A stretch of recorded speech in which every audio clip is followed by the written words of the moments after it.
This week's video is about carburetors. Trying to dial in the Falcon with the carburetor that was on my truck, switching my truck to an Edelbrock. Like and subscribe. Please continue on. She has a fuel leak. This said carburetor is leaking somewhere. Either out of the float or out of the top. When we took it to the racetrack, it did not have fuel pressure worth a shit. Now it does. So whatever the problem is, we're going to try another carburetor. I ain't fucking with it. So we're going to take this one off, and we're going to put the one off my truck on.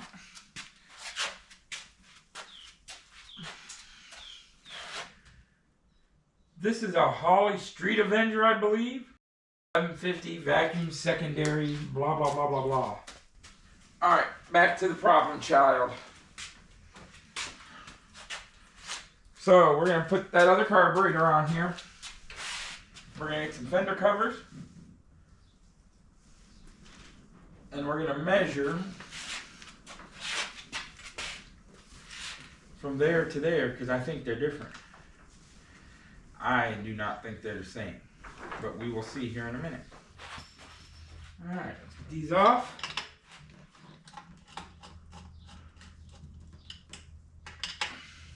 Back on, it ain't leaking. Alright.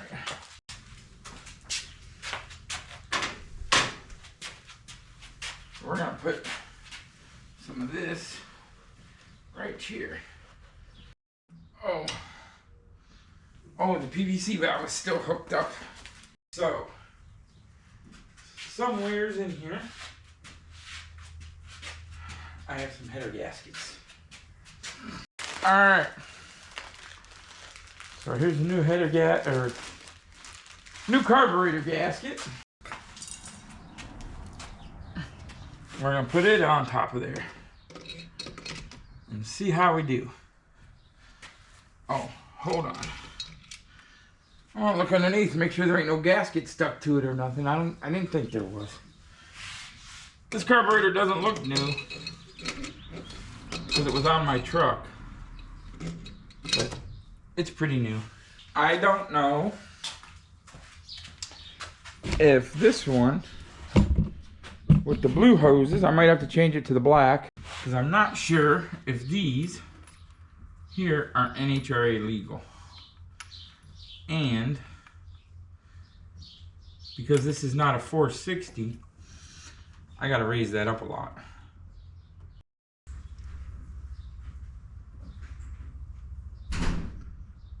Okay, so now we got a problem. This isn't gonna work. So we're gonna see if the lines off the other carburetor will work. I know the hose part is way too short, but if this piece will work, we're in there.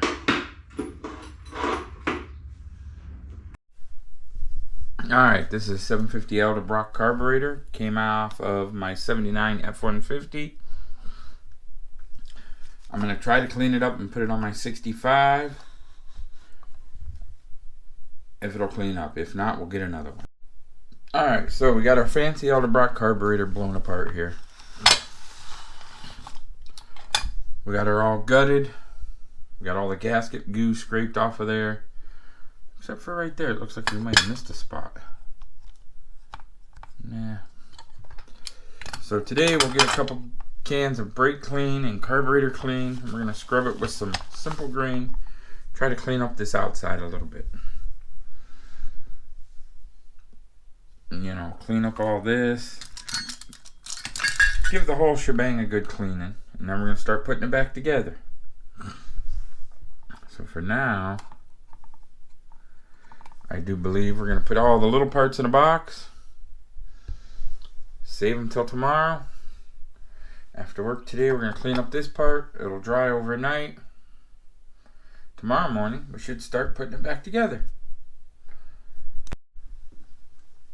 Alright, so it's the next morning. We got all of our carburetor parts Cleaned up on the outside here. We're going to start putting her back together.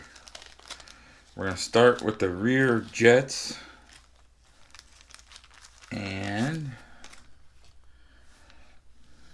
then we'll do the front two jets.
So here's my Eldebrock.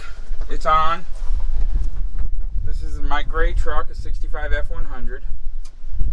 I don't really clean up under the hood too much of this truck. I've had it since I was in high school. Now that I got it back to running, I will clean under the hood and get it dolled up a little.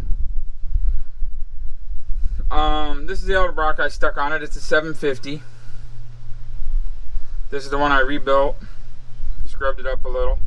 It's nothing special. Got to put an air cleaner on it, cut some zip ties and whatnot. But this old truck starts better than it ever has.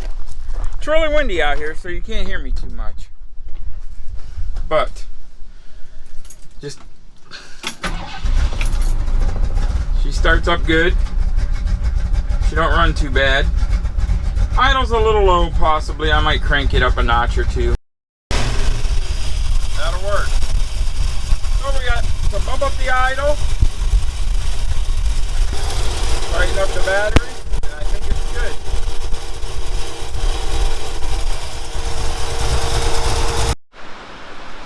Alright, down there's where our fuel pump goes. So we're going to clean that up and install this fuel pump. So while we wait for the gas that's on the floor to dry, we're going to do the plugs and header gasket on the passenger side. There's the two plugs. They're pretty fouled out, which I sort of expected just due to the fact of dialing in this carburetor. So hopefully the next set will be a little bit better. Those are colder than what was recommended. But this time we're going to put the recommended plug in. Alright, we're going to put these spark plugs in. We're going to use an Autolite 3924. We had 3928. We're going to gap them at 45. We're going to anti-seize them. We're going to dielectric the boot. And we're going to do 4 on this side, 4 on that side. Let's get it done. Well, that's it for this week's video. Hope you enjoyed it. Hope you leave a message, a comment, whatever you call it. Hit the bell. Like and subscribe, do everything you're supposed to do, and we'll keep trying to get better. Thank you.